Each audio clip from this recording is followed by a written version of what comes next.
So you know me, obviously I've been here for a very, very long time. We're talking, I think, over 17 years.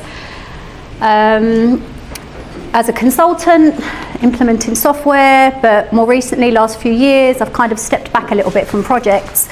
Although I'm still very much involved with them, I think it's important that you need to be so you know what's going on and how your clients are doing, but I do a lot more qualifying requirements. So if you need something or you're asking about something, I'll be more involved with that. As solutions consultant, I work very closely with Sarah and Louise. We make a great team. We talk constantly throughout the day, every single day, about everything, Proactis and other things as well. So generally, if you're asking for something, it will come through me, and then it will go through your account management team. So what's new in Proactis? What's new for you guys, or what's coming? So that's what we're going to be focusing on today, as well as some other little bits and pieces, and showing you a few things that you're probably haven't seen or not familiar with. So we'll go, as we go through, hopefully you will see some of that as well. So we've got our slightly different slide to what you're used to. Normally you see the slide that's got all the Proactis modules and the sub-modules, and I'll highlight what we're focusing on. We've got a new slide that we're working with at the moment, which is our 6 pillars. Now, we talk a lot about P2P, and we talk a lot about invoice automation, and we talk a lot about how you get your invoices in the system and how you raise POs and getting users to raise POs, but conversations are moving. So moving away from making users enter POs and really moving towards who are they raising them with? Who are your suppliers? Dave's talked a lot about it. We've had other speakers talk about suppliers, engagement, relationships. It's becoming a bigger conversation for all of our organisations, even for our supplier base. They want to know who they're working with, who they're supplying goods to as well. And the Proactis suite of modules is moving very much towards that, making it easier for users, easier for the user base to identify who their preferred suppliers are, who they're working with, where they're getting the best prices, where they've got negotiated contracts, what the contracts are, who are they with, have we got a contract? So there's all those questions that a lot of organisations actually don't know the answers to. And the way Proactis is heading and the new roadmap is gearing towards making that journey easier for the users. So easier for the people that are actually raising the transactions in the system or inquiring on the data. So as we go through, we'll see the enhancements within the new version of Proactis that's coming. So we have a new version, it's on its way. There's a new UI coming. So it will be across the board. So the system will be very uniform, where currently we've got source to contract and we've got P2P, and there's a slightly different look and feel, and the navigation is a bit different. It's going to be streamlined across the whole product suite. It will be staged, but I'll talk a bit about that as we get to those slides. Invoice capture.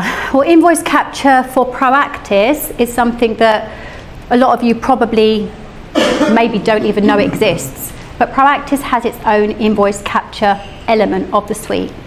Okay, so as well as having that, it's becoming more intelligent as well. So I'm going to talk to you a bit about that today. We will talk about ICAT. So for some of the clients that have ICAT here as well, we will talk about that and about the roadmap for ICAT too, because that's very important.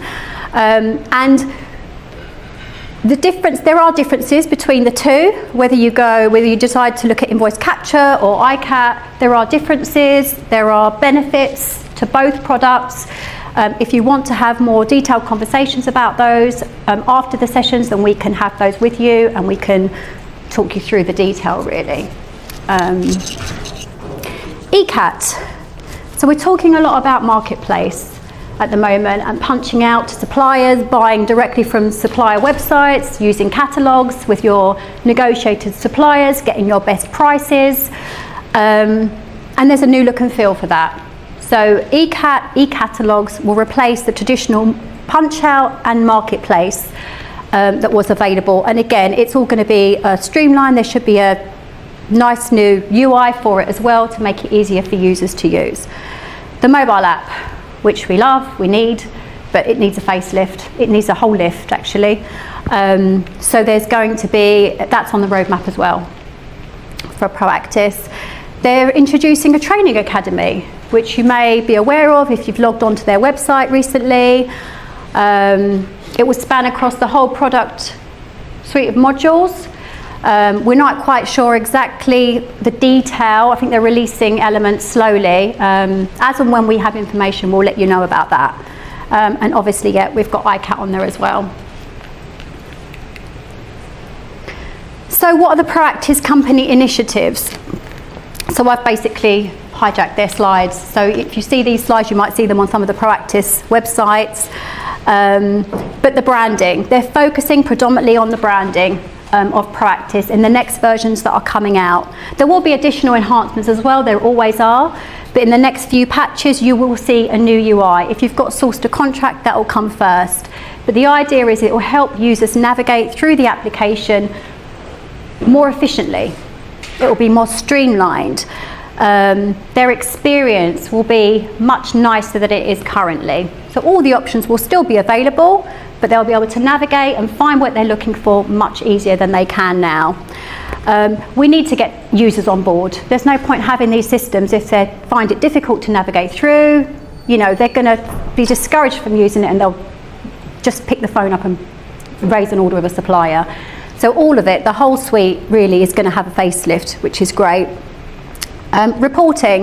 Reporting and analytics, we're not replacing dashboards, it's still there. Advanced reporting is still there, but Proactis are working towards having, or they're building their own a data lake that will sit above all of the different modules of Proactis. So where currently it's a bit disjointed, you've got reporting over source to contract, you've got reporting over P2P, it's going to be a single solution. So making it a lot easier to pull the data out of different sources from one solution. Okay. Invoice capture. So Proactis has an invoice capture module. It's available now. It's been available for a while. We haven't talked about it very much purely because there was a bracket on the number of invoices you had to process through the solution to make it viable for yourselves. So we therefore adopted ICAT. So that's why we worked with ICAT, because it would allow us to roll out to our client base that had fewer invoices. Although in saying that, we've got ICAT for users that raise in excess of 80,000 invoices a year. You know, so it will do both. They are different solutions, they both have their benefits, but with invoice capture, they are introducing AI. So in the next versions of invoice capture for the clients that do have it, it will become more intelligent. In relation to registering, I think, direct invoices specifically, but we haven't tested it yet, so it's still a bit of a moving target at the minute. As we receive official information, obviously we'll let you know. But if you want demonstrations of that, then that's absolutely fine, we can arrange those. And as I mentioned, the mobile app is on the roadmap for next year. So we are hoping that it will include the ability to view attachments. That's the main thing. Obviously that's what everyone's asked for and they have listened. So great. The new UI, so if you just have a quick glance at the top of the screen, that's what you're probably used to. And we're moving towards something that looks like what's on the bottom of the screen there. So the design has changed, the menus will change, they'll move to the left-hand side of the screen, there'll still be options at the top right. There is still development in progress, but they've listened to their users. So Proactis have listened to their users, and they have invested heavily in changing the way that you navigate through the application, making it easier for users to inquire, do their daily tasks, make their job more efficient, reduce time just on things that are just unnecessary, basically. Minimal import requirements.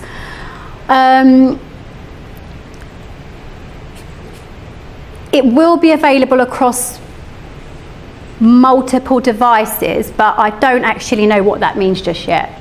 So obviously it's available on your, laptops and desktops and over the web and everything else. But if there is if it's available across additional platforms and devices. As and when we know what that means, we will let you know. So obviously this is the roadmap. It's not official as of yet, but it's what we hope will be coming. And they're obviously, Proactis are investing very heavily in the product. So what they are doing is making sure that they're future-proofing the solution. Again, some of the navigation screens. And if you've seen SRM or the old version, obviously there are some differences there. But that will roll out to P2P. When's it all available? When's it coming? So the first releases, they've said end of October. I would expect that to be November, possibly December time. Anything that gets released, obviously, if you're on our environments, on our cloud, or you've got an on-premise solution, then we would always test it first. We're not going to release anything to any of our clients without putting it through UAT first of all. So where Proactis might say October, for TSM, things might be a little bit later down the line. Obviously, if you have a solution that's on the Proactis cloud, then they will roll out the changes and make you aware of when they're coming. It will be for source to contract initially, the new look and feel, and it will roll out to P2P later on. Now, they have said that when the updates do take place for P2P, you will get the new look and feel straight away. So I know you're used to having upgrades and things being turned off by default. Well, this is going to be the other way around. So they are encouraging you to take on board the new UI. Rather than having it off and then you turn it on when you want, it's going to be deployed as standard. So when you upgrade, straight away, you're in the new look and feel of Proactis. Obviously, you'll have sufficient time for testing. There is a fallback in the event that, you know, there is some pushback. We can write a script for you. We can change it back to the old UI, but at some point, it will be standard and you won't have that option. So just bear in mind that with the new version of Proactis, it might need a little bit more testing from your side, just to make sure your users are comfortable with it. But as I said, I mean, you know, with all of these upgrades, they're not going to take things away from you. Everything's still going to be there. It will just be accessible from a slightly different place. Okay. Invoice capture. What is invoice capture? It allows automation of the AP process. So it helps you with the process of registering invoices, the validation of invoices, you know, ensuring that your invoices are registered for suppliers that have already been onboarded and vetted. We've got this wheel. So, I mean, you know, it's not a case of you having to have a particular module before you have invoice capture. You can potentially have it kind of standalone as well within the product. But it does capture the invoices, it does do the matching. Obviously, once it's gone through, you can approve invoices as well if they're direct. It takes the pain away from the AP team having to register invoices manually. That's what we're really dealing with here, is getting rid of that whole paper-based approach. Having the AP team sit there and register an invoice that's come into the business and type the details in. And then check the information. Have we worked with this supplier before? Have we checked their bank details? Do we know if this is a duplicate? Should we be paying them? These AP automation tools take the pain away from the AP team and give them the ability to focus on something more important. Okay, so whether it's invoice capture you're using or whether it's ICAT, it's the same message. Okay. Again, just to reiterate, reducing the time spent correcting supplier-related issues. I mean, it's going to flag up. If anything comes in and it doesn't match, it's going to flag it. If there are duplicates coming through, they're going to get flagged. If you've got someone trying to send through some sort of fraudulent document, again, it's going to be flagged. Some of the tools, ICAT specifically, will check bank details to ensure that they match what's on the supplier's document. And it will trap it as it comes through. The invoice capture tool is in the process of moving away from OCR to becoming more intelligent. I think the ICAT solution is kind of already there with that, with reading the intelligent documents, but the invoice capture tool is now there. It will be there with the upgrades as well. So again, with invoice capture, whichever solution you decide to go down, whichever route you decide to go down, you're reducing manual intervention, freeing up resources, giving the AP team to do the other tasks, other more important tasks, rather than sitting there typing in invoices. And here's the journey. AI across AP automation, suppliers send in documents, whichever format they're in. They go through the capture solution, they get validated. If they're non-compliant, they go through to a query desk. So with invoice capture, it's a query desk utility that they go through to. You have the ability within invoice capture currently to communicate back to the supplier. So if a document comes in and it doesn't have the PO number on it, you can communicate back to the supplier with an email to say, no PO, no pay, provide us the PO number. And it goes back to them. And obviously then they can resend the invoice in. You can potentially ignore that one. Similarly, if there are other things that fail on the document, you can communicate with your supplier. Once they get pushed through, they'll go into Proactis as normal, and it uses the normal Proactis matching engine. All the normal rules that Proactis would use. It will check the invoice matches to the PO, or if it doesn't have coding on it, you can code the invoice up. I think the difference between invoice capture and ICAT, with ICAT you do have the ability to register invoices at line level. Some clients do it for all invoices, some clients do it for just some of their suppliers. With invoice capture, I think it is header level at the moment, and that's what they're moving the AI towards, to making it more intelligent, so that when a direct invoice does come through, it will recognise this supplier, I coded it to these codes last time I raised the invoice. So it should hopefully learn as you go through. But I mean, this is all new and it's not been tested, so I'm just going by what we've been told, and obviously it will go through rigorous testing before we decide to implement it on client site. And this is what it looks like. So this is the Proactis invoice capture solution. This is the query desk. So in the event that an invoice does fail validation for whatever reason, the AP team are involved generally in getting the system to learn the layouts as well. Okay, with invoice capture, but this is what it looks like. It highlights the information, it places it on the screen for you, because you can see easily where the information's been retrieved from, what it's presenting, and if it's wrong, obviously, you can transfer it to query desk or send it back. Am I clicking the right way? There we go. So in the event, for example, that you need to communicate back with the supplier, if the invoice has come through, it's not valid or it's wrong, you've got the opportunity to respond. You know, here we go, no PO, no pay policy. I mean, some of our clients will literally have purchase invoices for absolutely everything. So all spend that goes through the business must have a quoted PO number on it. Suppliers are very used to this now. You know, they wouldn't be surprised if you pushed it back and said, you know, we're not paying you because there's no PO. As long as you communicate that up front to your supplier base so they know what to expect, then there's no problem really enforcing those policies. And these tools help you to do that. They're there to help you as, you know, in your business. This is an example of the email or the email template that will get sent out to the supplier. You can put the details on and identify the email, the address you want to send it to, and it will push that back to the supplier. Obviously there's a template in the background to support that as well. And that's your query desk. I'll come on to ICAT in a bit more detail at the end of the session. These are just the Proactis enhancements. Okay. Marketplace or ECAT, e-catalogues. So that's what it's called now, ECAT, not to confuse it with ICAT.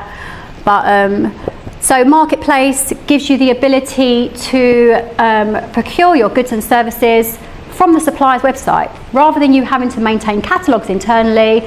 It's a massive overhead. If you've got contracts with your suppliers, you've got negotiated pricing, why would you not go out to their website? It makes the journey for the easier, much more efficient, rather than them having to work out what the prices are. you can punch out directly to their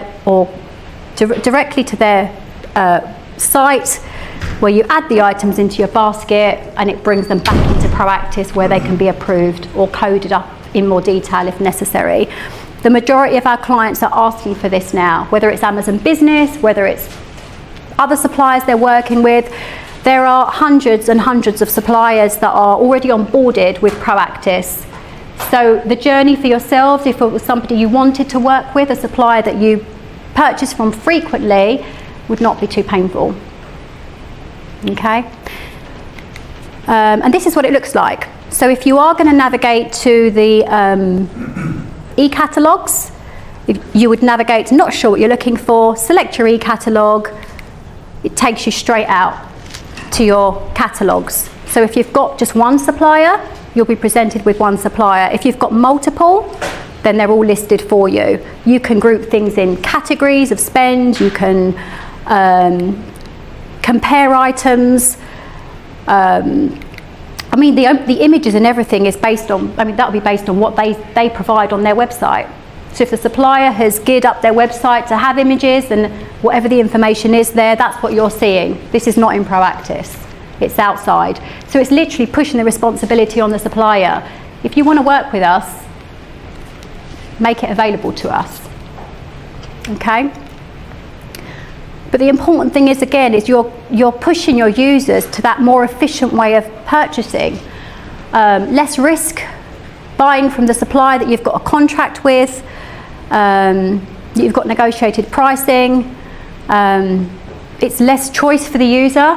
They don't even have to think about it. So again, just makes the whole journey more streamlined for them. Excuse me, sorry. I thought that was a dog. It's been said. I thought I bought the puppy. I tried to help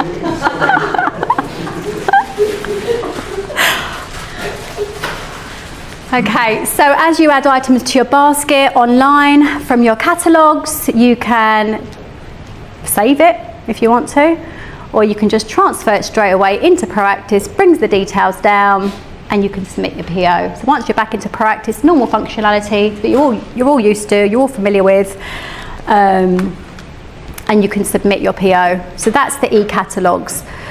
So if you want to look at that in more detail, obviously we can set up sessions and take you through it, and do some testing and training with you. Christina, can I ask you a question? Yeah, sure. What's the cost model for suppliers who want to work with on that basis? Is it a transaction fee or a setup fee? It's a setup fee per supplier, I believe. That's the model. I'm looking at Sarah. But there's no cost to the supplier. Right, so it's the buying organisation that would... That's right, yeah. There's no transaction fee or anything? No, you can put for as many as you like.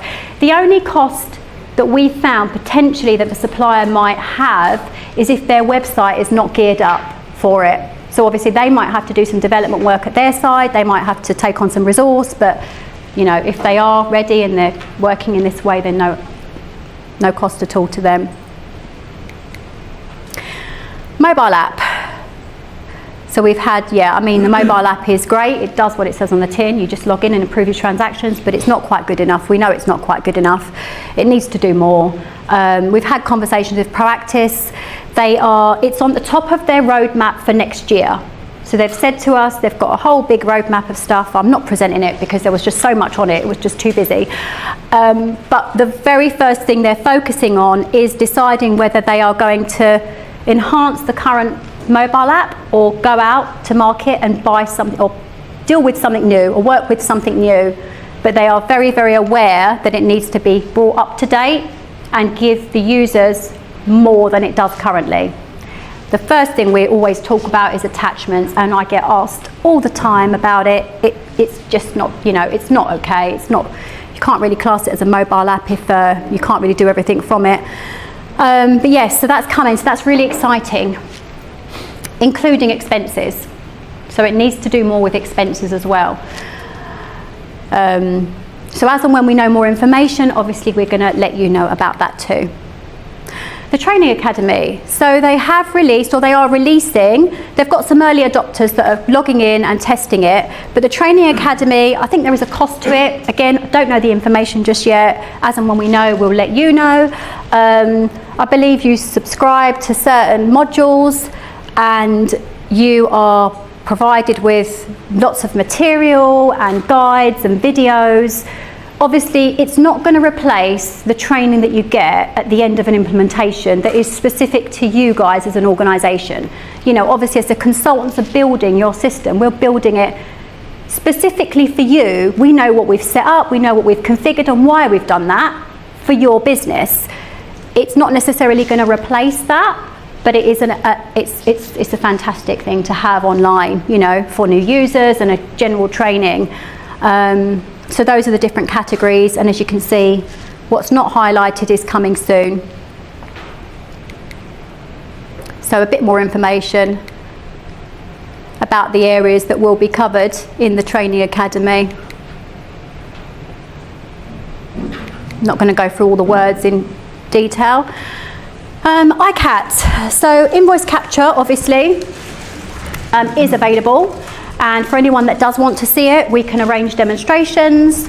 But ICAT, a lot of you have ICAT, or we're always talking to clients about ICAT. It's not going anywhere. It's still here. It's still going to be here. It has a roadmap as well. Okay. So, here we go. So we know what ICAT does. Obviously it takes your invoices, or takes the supplier's invoice, it goes directly from the supplier through a managed service. So that's the difference between ICAT and invoice capture. Invoice capture doesn't by default have a managed service. The AP team would step in and manage the template allocation and mapping the fields. Whereas ICAT, it goes off to a managed service. They do all the mapping. If there's a supplier that they've worked with before, it will retrieve that template. It has AI, it's intelligent already. It does know, based on company registration numbers, etc., which template to use for a supplier. So you may not know, but in the background it is doing all of that already. Oh, I keep going back. There are supposed to be arrows popping up, but we've lost them somewhere.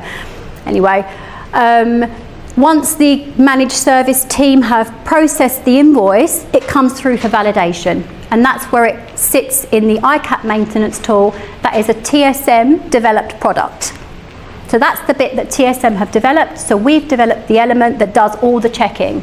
So nothing goes through from the managed service into Proactis without all the validation taking place. So at that point, we are checking duplicates, because obviously the managed service have got no access to your data to do the checks. That's an external team. So we're doing all the checks. We're doing the validation. We're doing checking bank details, checking duplicates, checking whether it should have a PO or it shouldn't have a PO. So it's intelligent enough to know this supplier should present a PO and this one we never want a PO. So we can put all that information in place. And obviously for some clients, we go a step further. If they want additional fields checked, we can introduce those as well. We've got the capability to develop our own tool, which is quite key. Okay. And then once they've passed through the ICAT maintenance tool, obviously they come through into Proactis, and Proactis behaves as it does normally. We've got some clients that are pushing the invoices through ICAT and having them submitted directly through Proactis. So if there's no discrepancy, they go straight through for payment.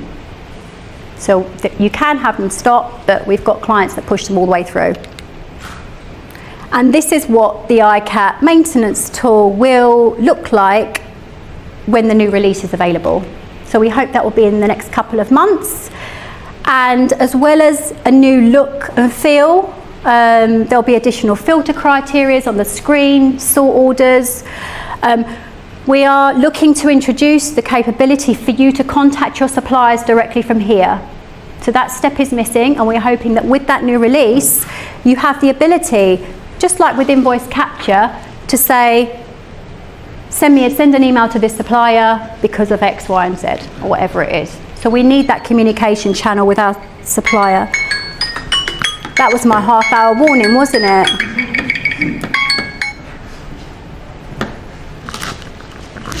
Oh, Simon's gone, hasn't he? Yeah, so basically what we want, or what I would like, is to have a pop-up. So if there is an issue, it's failed obviously for whatever reason, you need to be able to send an email back to the supplier with the PDF attached as well of the invoice, and let them know why it's being rejected, or why it's being held, or why they're not going to be paid. Okay, and as well as a few of the enhancements in relation to obviously the look and feel will change on every screen. It's going to be uniform. It's going to be web-based. So that installation that you have, obviously it gets installed, the software gets installed somewhere, but it will all become web-based. Okay, so you won't be logging into the iCat maintenance tool on the server. You'll just open up a browser and navigate to that option moving forward. And this is coming quite soon. So next few months. This is an example of the audit report. It looks a lot tidier. It's much easier to read. Again, focusing on the user interface. You know, it needs to be usable really. You can download the information easier and filter on the information that's being presented. As and when we've got more detail about iCat, what it's going to look like, then we will let you know. But now is the opportunity. If there's something you think should be included in the product, please let us know. Okay, so we're working on including enhancements. We're going to be doing it quite quickly, hopefully. I'm looking at John. No pressure. I've said it now. So yes, if there's something you would like from the product, let us know. We really do appreciate your feedback. And obviously it's supported by dashboards. You know, we're always focused on being able to get the information out at the other end as well. So it's not just about pumping all the data in. We need the dashboards to support that information for users to be able to report on what's going through the solution. You know, how many suppliers have been onboarded, how many have come through and they're first time suppliers, how many needed intervention, how many went through straight away. Russell's going to focus a lot more on dashboards in his session. Don't know, there he is, over there. The next session.